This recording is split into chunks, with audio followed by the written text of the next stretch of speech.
So this is the real time laptop and mobile charging station using solar and wind energy. So ఇది వచ్చేసి battery, ఇది వచ్చేసి charge controller, ఇది వచ్చేసి inverter circuit. ఇది laptop మనం ఛార్జింగ్ ఎక్కుతుందో తెలుసుకోవడానికి. డిఫాల్ట్గా మనకి ఛార్జింగ్ ఏమో ఎక్కట్లేదు. సో మనకి ఏమవుతుంది అంటే solar panel out side connect చేస్తుంది, ఇది విండ్ ఎనర్జీ.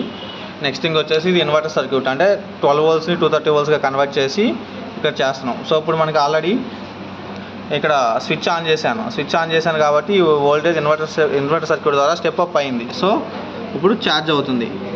సో చూడండి, ఛార్జింగ్ ఇండికేషన్, ఇదంతా ప్లగ్ ఇక్కడ కనెక్ట్ అయింది. ఇప్పుడు mobile type C cable 5 volts కూడా మొబైల్ ద్వారా కూడా మనం మొబైల్ ఛార్జింగ్ కేబుల్ ద్వారా కూడా చేసుకోవచ్చు. సో చూడండి, ఇది కనెక్ట్ చేసాం కాబట్టి ఇది ఛార్జ్ అవుతుంది. ఇప్పుడు స్విచ్ ఆఫ్ చేస్తే ఛార్జ్ అవ్వదు. ఇక్కడ ఛార్జ్ అవ్వట్లేదు, ఇక్కడ కూడా ఛార్జ్ అవ్వట్లేదు.